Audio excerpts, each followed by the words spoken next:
மனோஜ் இப்ப புதுசா ஒரு வீடு வாங்கினார் இல்லையா, அதோட ஹவுஸ் ஓனரே வந்துட்டாரு. நேரடியா வந்து யார்கிட்ட வீடு வாங்கின, அவன் வந்து எங்க வீட்டுல வாடகைக்கு இருந்தவப்பா, நீ அவன்கிட்ட நீ வீடு வாங்கின, அவன் பிராடு அப்படின்ற மாதிரி சொல்ல, என்னையா பிராடு பேசிட்டு இருக்கேன், நான் அவர் போன் பண்ணி நான் மத்த விஷயத்தை பார்த்து பேசுகிறேன் அப்படின்ற மாதிரி சொல்லிட்டு போன் பண்ண முயற்சி பண்ணும்போது போன் சுவிட்ச் ஆஃப்ல வருது. சோ இத வந்து அங்க போய் சொல்றாரு, போன் வந்து சுவிட்ச் ஆஃப்ல வருது அப்படின்ற மாதிரி சொல்லும்போது, பின்ன ஏமாத்திட்டு போனவன் என்ன ஆன் பண்ணி வச்சிருப்பான், நீ எப்படா போன் பண்ணுவேன்னு சொல்லிட்டு உங்ககிட்ட ஏமாத்திட்டா போன் ஆஃப் பண்ணிட்டு எஸ்கேப் ஆயிட்டா, நீ பணத்தை ஏமாந்துட்ட அப்படின்ற மாதிரி ஒரு விஷயத்தை சொல்லி புரிய வைக்கிறாங்க. அப்பதான் ஒரு விஷயம் தெரிய வருது, நம்ம ஏமாந்திருக்கோம் அப்படின்னு சொல்லிட்டு எல்லாருமே வந்து எங்க போய் மூஞ்சி வச்சுக்க போறாங்க அப்படின்னு சொல்லி தெரியல.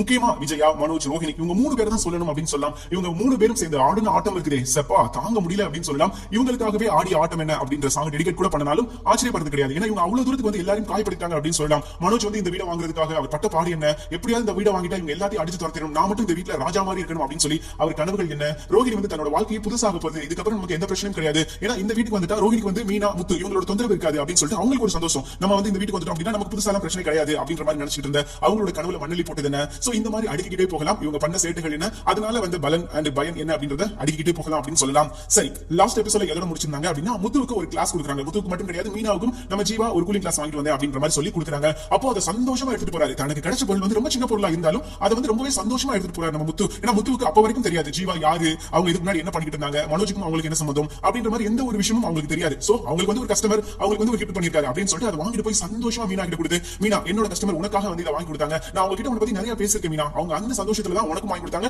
எனக்கு ஒரு கூலிங் கிளாஸ் வாங்கி கொடுத்திருக்காங்க அப்படின்னு சொல்லிட்டு அந்த கூலிங் கிளாஸ் காமிச்சு சந்தோஷப்படுத்துறாரு. அது போக மீனாவை கூலிங் கிளாஸ் போட சொல்லி போட்டோ எடுக்கிறது என்ன, சோ இவர் போட்டுட்டு போட்டோ எடுக்கிறது என்ன, அதுக்கப்புறம் 2 பேரும் சேர்ந்து போட்டோ எடுக்கிறது என்ன. சோ இந்த மாதிரி ரொம்ப ஏன்னா கனடால இருந்து வாங்கிட்டு வந்த கூலிங் கிளாஸ் இல்லையா, அதுக்கு ஒரு மதிப்பு இருக்கு இல்லையா, அதோட இருந்த ஊரு அப்படி சொல்லிட்டு சோ 2 பேரும் ரொம்ப சந்தோஷமா இருக்காங்க அப்படியாங்க அப்படின்னு சொல்லிட்டு அப்போ இந்த போட்டோ எல்லாம் எடுத்த போட்டோ எல்லாம் சீதா என்ன பண்றாங்க அப்படின்னா ஒன்னு பின் ஒன்னா பாத்துக்கிட்டே இருக்கும்போது தான் அவங்களுக்கு ஒரு விஷயம் தெரியுது, ஜீவா அந்த போட்டோல இருக்கிறது. இவங்க பார்த்துட்டு ஏக்கா யாருக்கா இவங்க யாரும் தெரியுதா அப்படின்ற மாதிரி கேட்க, அப்போ எல்லாருமே ஷாக் ஆகுறாங்க. என்ன இது சீதா மட்டும் இவங்க யாரும் தெரியுமா, யாரும் சீதா இது உங்களுக்கு எப்படி தெரியும் இவங்க அப்படின்ற மாதிரி முத்து கேட்கும்போது, உங்களுக்கு ஞாபகம் இல்லையா உங்க தம்பியோட கல்யாணத்துல வந்து பிரச்சனை பண்ணாங்களே, பணத்தை எடுத்துட்டு போனாங்களே, அது இவங்க தான் அப்படின்ற மாதிரி சொல்ல முத்துவுக்கு பெரிய ஷாக் ஆயிருச்சு. என்னடா இது புது ட்விஸ்டா இருக்குது அப்படின்னு சொல்லிட்டு அவர் என்ன பண்றாரு, என்ன சொல்ற இது உண்மையா பொய்யா, ஏன்னா எப்படி நம்புறது அவங்க கனடால இருந்து அப்படின்னு சொல்றாங்க, இவங்க எல்லாம் மனோஜ் ஏமாத்திட்டு போறாங்க அப்படின்ற ஒரு எண்ணம் வேற நம்ம முத்துவுக்கு இருக்குது. சோ இதுக்கான வாய்ப்பு இருக்குதா வாய்ப்பு இல்லையா அப்படின்ற ஒரு கட்டத்துக்கு நம்ம முத்து போகல. உடனே என்ன பண்றாரு அப்படின்னா சீதா வந்து போய் சொல்ல போறது கிடையாது. சோ இதுல ஏதோ ஒரு விஷயம் இருக்குது அப்படின்னு சொல்லிட்டு மீனாவை கூப்பிட்டு நேரம் எங்க போறாரு அப்படின்னா வீட்டுக்கு போறாரு.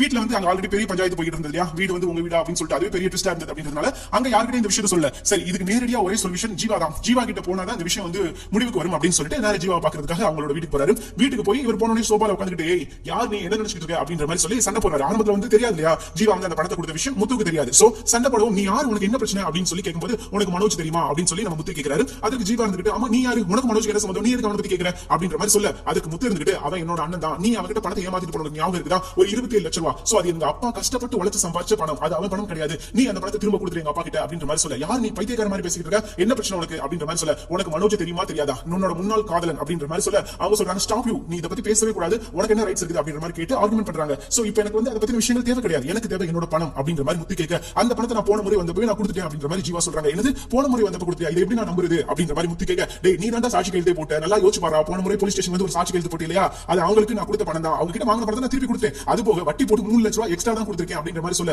இவருக்கு வந்து ஒண்ணுமே புரியல. ஏன்னா பணத்தை கொடுத்துட்டாங்க அப்படின்னா மனோஜ் என்ன பண்ணிருக்கணும், அந்த பணத்தை வந்து வீட்டுல வந்து கொடுத்திருக்கணும். சோ பணத்தை வீட்டுல கொடுக்கல, அப்ப அந்த பணம் எங்க போச்சு அப்படின்னு சொல்லிட்டு அந்த டைம்ல என்ன நடந்தது அப்படின்னு யோசிக்கும் போது நம்ம ரோஹிணி வராங்க. ரோஹிணி சொன்ன விஷயங்கள் அவங்க அப்பா வந்து பிசினஸ் பண்றதுக்காக பணம் கொடுத்தாரு அப்படின்னு சொல்லி ஒரு கதையை ஓட்டி இருந்தாங்க இல்லையா, அது மட்டும் நினைச்சு பாக்குறாரு. அப்போ இந்த பணம் வந்து ரோஹிணியோட அப்பா கொடுத்த பணம் கிடையாது, இது இவங்க கொடுத்த பணம் அப்படின்றத அவர் புரிஞ்சுக்கிறாரு. மேடம் என்ன மன்னிச்சுக்கோங்க, உங்களுக்கு எனக்கு எந்த பிரச்சனையும் கிடையாது, பட் நீங்க எங்க அண்ணன் ஏமாத்திட்டு போனீங்க அப்படின்றத விட எங்க அப்பாவை ஏமாத்திட்டு போனீங்க அப்படின்ற விஷயத்தை தான் என்னால ஏத்துக்கவே முடியல, நீங்க இந்த உண்மையை வந்து நீங்க எங்க வீட்டுல வந்து சொல்லணும் அப்படின்ற மாதிரி சொல்ல, ஏற்கனவே அங்க ஒரு 30 லட்சம் ரூபாய் போயிருக்கு, அங்க ஆல்ரெடி மனோஜ் வந்து உடஞ்சு போய் உட்காந்துருக்காரு. இப்போ மனோஜ்க்கு இன்னொரு பிரச்சனை, ஏன்னா அந்த பிரச்சனை பெரிய பிரச்சனை, அது வந்து தனி கதை வச்சுக்கோங்களேன், அது வந்து வீடு வந்து அது சொல்றதுக்கு ஒண்ணுமே கிடையாது, இவங்க எல்லாம் போய் ஏமாந்த விஷயம், ஆனா இது வந்து தெரிஞ்ச ஏமாந்த விஷயம், அது வந்து தெரியாம ஏமாந்த விஷயம் அப்படின்னு கூட சொல்லலாம்.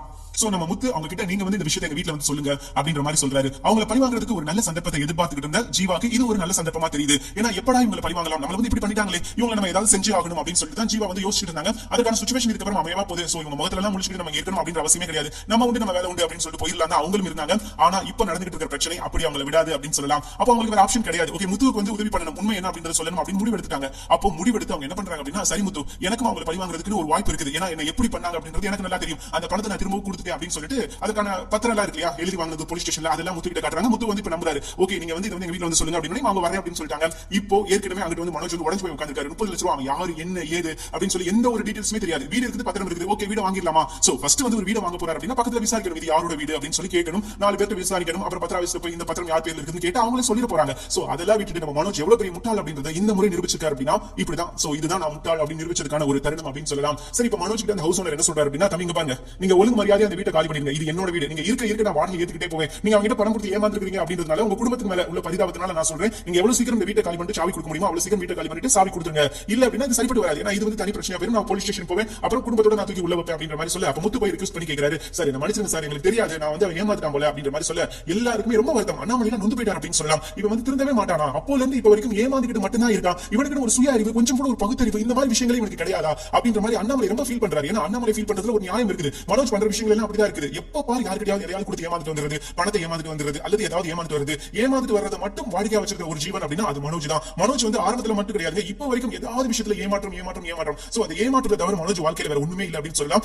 ரோகிணி முதற்கொண்டு ஏமாற்றம் தான். ஏன்னா ரோகிணி எவ்வளவு பெரிய பிராடு, எவ்வளவு பெரிய பித்தலாட்டம் பண்ணிட்டு இருக்காங்க அப்படின்றது மனோஜுக்கு தெரிய வரும்போது அதுல ஏமாற்றம் தான். சோ ஒரு விஷயத்துல கூட மனோஜ் வந்து ஏமாறாம இருந்ததே இல்ல அப்படின்னு சொல்லலாம். வாழ்க்கையில இருந்து இப்ப வரைக்கும் எல்லாத்துலயுமே ஒரு ஏமாந்திருக்காரு. அவருக்கு ஒரு ஹேட்ஸ் ஆஃப் சொல்லிடலாம். ஹேட்ஸ் ஆஃப் மனோஜ், உங்களை மாதிரி ஒரு ஆட்களை நாங்க பார்த்ததே இல்ல அப்படின்னு சொல்லி ஆகணும். கண்டிப்பா அவருக்கு ஒரு ஹேட்ஸ் ஆஃப் சொல்லிடுவோம். சரி, இது ஒரு பக்கம் இருக்க அண்ட் ரோகிணி கனவுல தாங்க பெரிய மண்ணலி போட்டாரு நம்ம முத்து. ரோகிணி கொஞ்சம் கூட நினைச்சு கூட பாத்துக்க மாட்டாங்க இப்படி ஒரு சம்பவம் நடக்கும் அப்படின்னு சொல்லிட்டு. ரோகிணி தன்னோட வாழ்க்கையில இதுக்கப்புறம் ஒரு பிரைட்னஸ் வரப்போகுது, இதுக்கப்புறம் தனக்கு எந்த பிரச்சனையும் கிடையாது, நான் யாருக்கும் அடிமை இல்லை, எனக்கு யாரும் அடிமை இல்லை அப்படின்ற மாதிரி, நான் யாருக்குமே அடிமை கிடையாது இனிமே. ஏன்னா அவங்க ஒவ்வொரு நிமிஷமும் பயந்துட்டு இருந்தாங்க, மீனா முத்து எப்ப பிரச்சனை பண்ணுவாங்க, எப்ப கிருஷ்ண தத்தெடுக்க போய் அப்படின்னு சொல்லி கிளம்புவாங்க அப்படின்றது எதுவுமே அவங்களுக்கு தெரியாது. அதனால அவங்க தப்பிக்கணும் அப்படின்றதுக்கு இது ஒரு வழியா இருந்தது. அதாவது இந்த வீடை வாங்கிட்டா நம்ம இதுக்கப்புறம் இந்த வீட்டுல செட்டில் ஆயிடுவோம், சோ நமக்கு எந்த பிரச்சனையும் கிடையாது, முத்து மீனா இதுக்கப்புறம் நம்ம பக்கத்துல இருக்க போறது கிடையாது, நமக்கு நோ டார்ச்சர், நமக்கு பயம் கிடையாது அப்படின்ற மாதிரி ஒரு பல கணக்குகள் போட்டு வச்சிருந்தாங்க. ஆனா அந்த கணக்குகள் ஒட்டு மொத்தமா சுக்குநூறா நொறுங்கிருச்சு அப்படின்னு சொல்லலாம். இதுக்கப்புறம் இதை கட்டி அமைக்கிறது அப்படின்றது ஒரு சாதாரண விஷயம் கிடையாது. ஏன்னா கஷ்டப்பட்டு இவ்வளவு தூரத்துக்கு வந்து கிட்டத்தட்ட ஒரு 30 லட்சம் ரூபாய் போயிருச்சு அப்படின்னா இதுக்கப்புறம் அந்த காசை வச்சு பிசினஸ் டெவலப் பண்ணிருக்கலாம். பிசினஸையும் டெவலப் பண்ணாம இருக்கிற காசையும் நாசமாக்கிட்டு மனோஜ் அல்டிமேட் அப்படின்ற மாதிரி ரோகிணி நினைக்கிறாங்க. ரோகிணிக்கு ஒரு விஷயம் தெரியுது, இவன் ஒரு முட்டாள், ரைட், இவனை வச்சு நம்ம என்ன வேணா பண்ணிக்கலாம் அப்படின்றது ரோகிணிக்கு புரியுது. இப்ப வீட்டுல உள்ளவங்க எல்லாரும் முகத்துல எப்படி முடிக்க போறாங்க அப்படின்னு சொல்லி தெரியல. ஏன்னா இவங்க பேசின பேச்சு அப்படி. மீனா வந்து ஆரம்பத்திலே சொன்னாங்க இவங்க என்னைக்கு வந்து காசு கொடுக்க போவாங்களோ அன்னைக்கே ஒரு சம்பவம் நடக்கும். அது மீனா பார்த்துட்டு மீனாவோட அம்மா பார்த்துட்டு மீனா கிட்ட சொல்லுவாங்க. மீனா வந்து மனசு கேட்காம நம்ம ரோகிணி கிட்ட சொல்லிடுவோம் அப்படின்னு சொல்லிட்டு ரோகிணி கிட்ட போய் சொல்லுவாங்க, ரோகிணி இந்த மாதிரி தண்ணி வந்து சிந்துது, இது தவறான விஷயம், இது வந்து நடக்கக்கூடாது, நீங்க இப்ப என்ன விஷயம் பண்ணாலும் அதை ஸ்டாப் பண்ணிருங்க அப்படின்னு சொல்லியிருப்பாங்க. ஆனா ரோகிணி என்ன சொல்லுவாங்க அப்படின்னா நாங்க வீடு வாங்குறது உங்களுக்கு பொறாம போல அப்படின்ற மாதிரி சொல்லி அசிங்கப்படுத்திருப்பாங்க. சோ இந்த விஷயத்தை முத்து கிட்ட கூட நம்ம மீனா இப்ப வரைக்கும் சொல்லல. ஏமாந்ததுக்கு அப்புறம் தான் நம்ம முத்து கிட்டே மீனா சொல்றாங்க, எங்க நான் அன்னைக்கே சொன்னேன் இவங்க போனப்ப இப்படி ஒரு சம்பவம் நடந்தது, நான் அதை வச்சு சொன்னேன் நீங்க இந்த காசு கொடுக்காதீங்க, நான் எவ்வளவு தடுத்தேன், ஆனா அதே மீறி நான் பொறாமப்படுறேன் அப்படின்னு சொல்லிட்டு அந்த காசை என்ன மீறி கொண்டு போய் அவங்க கிட்ட கொடுத்தாங்க அப்படின்னு சொல்லும்போதுதான் முத்துக்கு ரொம்ப வேதனையா இருக்குது. ஏன்னா எப்படி நீங்க உங்களுக்கு இப்படி யோசிக்கிறீங்க, நாங்க எதுக்கு நீங்க நல்லா இருக்க கூடாது அப்படின்னு நினைக்க போறோம் அப்படின்ற மாதிரி அவரும் ஃபீல் பண்ணி தான் பேசுறாரு. அவர் மட்டும் கிடையாதுங்க, எல்லாமே ஃபீல் பண்ணி தான் பேசுறாங்க. நீ கடைசி வரைக்கும் இப்படி தான் ஏமாத்திட்டு இருப்பியாடா அப்படின்ற மாதிரி ரவி கேட்கிறாரு. கொஞ்சம் கூட விசாரிக்க மாட்டியாடா, இது உன்னோட பொறுப்பு, நீங்க விசாரிச்சிருக்கலாம்ல, நீங்க வந்து இதை பத்தி எனக்கு தெரியாது நீங்க சொல்லிருக்கலாம்ல அப்படின்ற மாதிரி இவங்க ப்ளேம் பண்றாரு. ஏமாந்தது மனோஜ், ஆனா ப்ளேம் பண்றது பாத்தீங்கன்னா முத்துவை ரவியும். உங்களுக்கு அக்கறை இருந்துச்சு அப்படின்னா நீங்க விசாரிச்சிருக்கலாம்ல, நீங்க விசாரிச்சு என்கிட்ட தகவல் சொல்லிருக்கலாம்ல, இந்த வீடு இப்படி அப்படின்னு சொல்லிட்டு அப்படின்ற மாதிரி அவங்க கூட சண்டைக்கு போறாரு. அதுக்கும் அவங்க வந்து ஆர்குமெண்ட் பண்றாங்க, டேய் நீ பேசுறது சரியே கிடையாதா, நீ என்ன நினைச்சு பேசிக்கிட்டு இருக்க, இது வந்து நீ வாங்க போற அப்படின்னு முடிவு எடுத்தது, நாங்க வேணாம்னு சொன்னா நீ கேட்டுவா போற, கேட்க மாட்டல, நீ அதான் முடிவு எடுத்து வாங்குற, அப்ப எதுக்கு நீங்க எங்களை ப்ளேம் பண்ற அப்படின்ற மாதிரி ரவி கேட்கிறாரு. மீனா சொன்ன விஷயத்தை கேட்ட உடனே அண்ணாமலைக்கு கோவம், மனோஜ்க்கு அதை விட கோவம். ஏன்னா மனோஜ் சொன்னாரு அவ கோயிலே தான் சுத்துறா, அவ சொன்னா ஏதாவது சரியா தான் இருக்கும் ரோகிணி, நமக்கு வேண்டாம் அப்படின்ற மாதிரி சொல்றாரு. அந்த விஷயத்தை நேக்கா வந்து போட்டு கொடுத்தாரு. ஆமா நானும் மீனா சொன்னதை கேட்டுட்டு வேண்டாம் அப்படின்னு தான் சொன்னேன், ஆனா ரோகிணி தான் இல்ல வாங்குவோம் மீனாவுக்கு போறாமன்னு சொன்னா அப்படின்ற மாதிரி ரோகிணி பக்கம் இவர் மேல வர்ற பந்த இவர் மேல வர்ற அடி அப்படியே ரோகிணி பக்கம் வந்து லைட்டா திருப்பி விட ரோகிணியை பார்த்து விஜயா மறைக்கிறாங்க, அட்டி பாவி அப்படின்னு சொல்லிட்டு. சோ அந்த பிரச்சனைகள் போயிட்டு இருந்தப்பதான் ஜீவாவோட பிரச்சனை வெளியே வருது. அப்போ ஜீவாவோட பிரச்சனை போய் இவங்க நேர வீட்டுக்கு வந்துறாங்க. ஏன்னா அவ்வளவு அந்த ஹவுஸ் ஓனர் வந்து காலி பண்ணிருங்க அப்படின்னு சொல்றாரு. நீங்க இருந்த வரைக்கும் வாடகை கொடுத்த வேணா, இதுக்கப்புறம் நீங்க காலி பண்ணி போயிட்டீங்க அப்படின்னா உங்களுக்கு நல்லது, ஏன்னா என்ன பிரஷர் பண்ணாதீங்க, ஏன்னா இது என்னோட வீடு அப்படின்ற மாதிரி சொல்லி அவங்க எல்லாத்தையும் வீட்டுக்கு துரத்தி விட வீட்டுல போயிருந்தா இங்க முத்து ஜீவாவை கூட்டிட்டு வந்து ரெடியா நிக்கிறாரு. வாடா வா அடுத்த பஞ்சாயத்து அப்படின்னு சொல்லிட்டு. இங்க இதை விட பெரிய ஷாக் என்ன அப்படின்னா அவங்க மனோஜ்க்கு அப்படியே ஆடி பேசி அப்படின்னு சொல்லலாம், இவன் எதுக்கு இவன் கூட்டு வரான் அப்படின்ற மாதிரி சொல்லிட்டு. ஏன்னா அவங்க வந்து யோசிக்கவே இல்லை நம்ம மனோஜ். அப்ப என்ன சொல்றாரு அப்படின்னா, அப்ப இவங்க தான் என்னோட கனடால இருந்து வந்திருக்கிற ஒரு கஸ்டமர், இன்னைக்கு இவங்க இங்க தான் தங்க போறாங்க, இவங்க சில விஷயங்கள் ஒரு குடும்பம் வந்து உங்களுக்கு காட்டணுமா, ஒரு கதை ஒன்று சொல்லணுமா உங்களுக்கு எல்லாத்துக்கும், சோ கதை சொல்ல போறாரு, நீங்க என்னன்னு கேக்குறீங்களா அப்படின்னு சொல்ல ரோகிணிக்கு அப்படியே பயத்துல காலெல்லாம் நடுங்க ஆரம்பிச்சிருச்சுன்னு சொல்லலாம். ஏன்னா ரோகிணி வந்து எவ்வளவு பெரிய பித்தலாட்டம் எவ்வளவு பெரிய சேட்டை பண்ணியிருந்தா இப்படி வந்து சிக்குவாங்க. சோ வாய்ப்பே இல்ல, பயங்கரமா நம்ம நினைச்சு கூட பார்க்காத அளவுக்கு வந்து பயங்கரமா சிக்கிருக்காங்க. தப்பிக்க முடியாது. ஏன்னா முத்து வந்து நிப்பாட்டிட்டாரு, முன்னாடி கூட்டு வந்துட்டு மிரட்டினாலும் பிரச்சனை கிடையாது, ஆனா இப்போ ஜீவா கூட்டு வந்து முன்னாடி நிப்பாட்டிட்டாங்க. எப்படி இந்த பிரச்சனையில இருந்து வெளியே வரப்போறாரு நம்ம மனோஜ், வாய்ப்பு இல்ல, வெளியே வரலாம் முடியாது. அப்போ அண்ணாமலைக்கு வந்தது பாருங்க ஒரு கோவம், சரியான கோவம் அப்படின்னு சொல்லலாம். மிரட்டல் மட்டும் கிடையாது, அடி வெளிக்க ஆரம்பிச்சாரு. நீ எப்படி இப்படி பண்ணலாம் அப்படின்னு சொல்லிட்டு அடிக்கிறாரு. இந்த 27 லட்சம் ரூபாய் நீ ஏமாந்தது மட்டும் கிடையாம அதை நீ ஆல்ரெடி அவங்க கிட்ட வாங்கியிருக்க, வாங்கின விஷயத்தை கூட என்கிட்ட இருந்து மறைச்சிருக்கேடா, உனக்கு எவ்வளவு தைரியம் இருந்திருக்கும், நீ ஏதாவது ஒரு விஷயம் என்கிட்ட சொல்லி இருந்திருக்குமா வேணாமா அப்படின்ற மாதிரி அண்ணாமலை போட்டு வெளுக்கிறாரு அடி அடின்னு. ஏன்னா அண்ணாமலை அடிச்சு மனோஜ் ஏற்கனவே பயங்கரமா அடி வாங்கியிருக்காரு. சோ எவ்வளவு அடி வாங்கியும் திருந்தாத மனோஜ் இதுக்கப்புறமா திருந்த போறாரு. திருந்ததுக்கான வாய்ப்பு கண்ணு கட்டின தூரம் வரைக்கும் இல்ல அப்படின்னு தான் சொல்லி ஆகணும். இவர் இதோட வீட்டை விட்டு வெளியே துரத்திட்டாங்க அப்படின்னா அது குடும்பத்துக்கு நல்லது. ஏன்னா பண்ண விஷயங்கள் எல்லாமே பிராடு, பித்தலாட்டம், ஏமாத்து வேலை. இப்ப 27 லட்சம் ரூபாய் போச்சு. சோ அங்கிட்ட ஒரு 30 லட்சம் ரூபாய், அங்கிட்ட ஒரு 27 லட்சம் ரூபாய், சான்ஸே கிடையாது. மனோஜ் அல்டிமேட் அப்படின்னு தான் சொல்லி ஆகணும். அப்ப மனோஜ் வந்து நான் வந்து நல்ல விஷயத்துக்காக நான் வந்து உங்ககிட்ட சொல்லாம இல்ல, நான் என்ன விஷயத்துக்கு சொல்லாம இருந்தேன் தெரியுமா அப்படின்ற மாதிரி சொல்லிட்டு மனோஜ் சொல்றாரு. ஏன்னா ஆரம்பத்துல ரோஹிணி வந்து இந்த வீட்டுல சொல்லுமா அப்படின்னு சொல்லும்போது வீட்டுல சொல்ல வேணாம் அப்படின்னு சொல்லி மனோஜ் தான் சொல்லிருப்பாரு. ஏற்கனவே அந்த வீட்டு விஷயத்தை வந்து ரோஹிணி மனோஜ் போட்டு கொடுத்தாரு அப்படின்றதுனால ரோஹிணி என்ன சொல்லிட்டாங்க அப்படின்னா, நான் ஆரம்பத்திலே சொன்னேன் இந்த விஷயத்தை நம்ம வீட்டுல சொல்லிடலாம் அப்படின்னு சொல்லிட்டு மனோஜ் தான் கேட்கல அப்படின்ற மாதிரி சொல்லி நேக்கா, ஏன்னா ஏற்கனவே நீ என்ன போட்டு கொடுத்தல, நான் உன்ன போட்டு கொடுக்குறேன் அப்படின்னு சொல்லிட்டு ரோஹிணி மனோஜ் போட்டு கொடுத்தாங்க. அப்ப எல்லாரும் மனோஜ் பாக்குறாங்க, ஏன்டா இப்படி இருக்கிற, நீ திருந்தவே மாட்டியானா அப்படின்னு சொல்லி அண்ணாமலை ரொம்பவே திட்டுறாரு. நான் வந்து சும்மா அந்த காசை வச்சிருக்கல, அந்த காசு எப்படி இருந்தாலும் எனக்கு சேர வேண்டிய பங்கு இருக்குல்ல, அந்த காசை வச்சு நான் பிசினஸ் பண்ணலாம் தான் ஆரம்பிச்சேன். இப்போ அந்த காசை வச்சு நான் பிசினஸ் பண்ணிட்டு இருக்கேன், நல்லா போயிட்டு இருக்கு, உங்களுக்கு 20 லட்சம் ரூபாய் கொடுக்குறேன்னு சொல்லிட்டேன்ல, அப்ப அது என்னோட பணம் தானே அப்படின்ற மாதிரி ஆர்குமெண்ட் பண்றாரு. இது வந்து ஒரு நியாயப்படுத்துறாரு. நான் வந்து அந்த காசை வச்சு பிசினஸ் ஆரம்பிச்சேன், உங்களுக்கு தேவையான அமௌண்ட் நான் மாசம் மாசம் கொடுத்துட்டு இருக்கேன் தானே, அப்புறம் என்ன உங்களுக்கு பிரச்சனை, இனி அதுவே என்னோட பணம் அப்படின்ற மாதிரி சொல்லி அதை வந்து பஞ்சாயத்து வந்து முடிச்சிட்டாரு. சோ இதுதான் நமக்கு வேதனைக்குரிய விஷயம். இப்போ அண்ணாமலை எடுக்க போற முடிவு என்ன? ஏன்னா மனோஜ் வந்து பெரிய பிராடு அப்படின்னு சொல்லி தெரிஞ்சு போச்சு. 20 லட்சம் ரூபாய் ஏற்கனவே ஜீவா கிட்ட இருந்து வாங்கி எக்ஸ்ட்ரா 3 லட்சம் 30 லட்சம் ரூபாய் கணக்கு வாங்கியும் வீட்டுல வந்து சொல்லல அப்படின்றது தப்பு. ஆனா அதை எப்படி நார்மலைஸ் பண்றாரு அப்படின்னா, நான் அந்த காசை வச்சு பிசினஸ் ஆரம்பிச்சு இப்ப நல்ல நிலைமைக்கு ரன் பண்ணிட்டு இருக்கேன், உங்களுக்கு தேவையான பணத்தை நான் கொடுக்க மாட்டேன்னு சொல்லல, கொடுக்குறேன்னு சொல்லிட்டு, அப்ப அது ஏன் பணம் தானே, ஏன் பணத்தை நீங்க எதுக்காக கேட்கறீங்க அப்படின்ற மாதிரி அவர் பண்ண விஷயத்தை நியாயப்படுத்தி பேசி அதை நியாயமும் ஆக்கிட்டார். விஜயாவும் கூட சேர்ந்து ஜிங்ஷன் சால்ரா வழக்கம் போல அவங்களோட வேலை என்ன, மனோஜுக்கு சால்ரா அடிக்கணும். அதே வேலை இங்கேயும் செய்தாங்க. அவங்க மனோஜ் சொல்றது சரிதானா, உங்களுக்கு மாசம் மாசம் 50,000 கொடுக்குறேன்னு வாக்குமூலம் கொடுத்துட்டாங்க, அதை கொடுத்துட்டு இருக்காங்க சரி, அப்புறம் எதுக்கு அவங்க கேட்கறீங்க அப்படின்னு சொல்லி இவங்க சிங்சாக் தட்ட அந்த இடத்துல இந்த பஞ்சாயத்து நம்ம பெரிய பஞ்சாயத்தா வெடிக்கும் அப்படின்னு பார்த்தா கடைசியில அது ஒண்ணுமே இல்லாம போயிருச்சு. சோ சின்ன கலவரத்தோட முடிஞ்சிருச்சு. சோ இதுவே நமக்கு பெரிய வேதனை தான் சொல்லி ஆகணும். ஏன்னா இது எவ்வளவு பெரிய பிரச்சனை, இது எப்படி வந்து கொண்டு போக வேண்டிய பிரச்சனை, கடைசியில இதையும் ஒண்ணும் இல்லாம ஆக்கி இதையும் முடிச்சு விட்டுட்டாரு நம்ம மனோஜ். சோ இந்த பிரச்சனையும் நம்ம எதிர்பார்த்த மாதிரி நடக்கல. ஆனா அண்ணாமலை எடுக்க போற முடிவுல தான் இருக்குது. ஏன்னா நாலு கடிச்சு எபிசோட் பாத்தீங்கன்னா அண்ணாமலை என்ன டிசிஷன் எடுக்க போறாரு, இது பெரிய பிரச்சனை அப்படின்றது நல்லாவே தெரியும். சோ அண்ணாமலை எடுக்க போற டிசிஷன் என்ன, இவங்க ரெண்டு பேரும் இந்த வீட்டுல இருக்க கூடாது அப்படின்ற மாதிரி ஒரு நல்ல முடிவு எடுத்தாருன்னா ரொம்ப நல்லா இருக்கும். ஏன்னா நாளைக்கு இதே விஷயத்தை திரும்ப ரிப்பீட்டடா பண்ணதான் போறாரு. மீனாவோட நகையா கலவாண்டு அதை கவுரிங்கா மாத்தி அதை வந்து ஒரு பெரிய பிரச்சனையாக்கி, சோ இவ்வளவு விஷயங்கள் பண்ண மனோஜுக்கும் ரோகிணிக்கும் தண்டனை தான் என்னங்க? நம்ம திரும்ப திரும்ப நம்ம மைண்டுக்குள்ள கேட்கிற கேள்வி ஒரே கேள்விதான், இவங்களுக்கு என்ன பனிஷ்மெண்ட் கொடுக்க போறீங்க, இவங்களுக்கு என்ன தண்டனை கொடுக்க போறீங்க அப்படின்ற ஒரே ஒரு கேள்விதான் நம்ம திரும்ப திரும்ப கேட்டுட்டு இருக்கோம். ஆனா அதுக்கான பதில் இல்ல.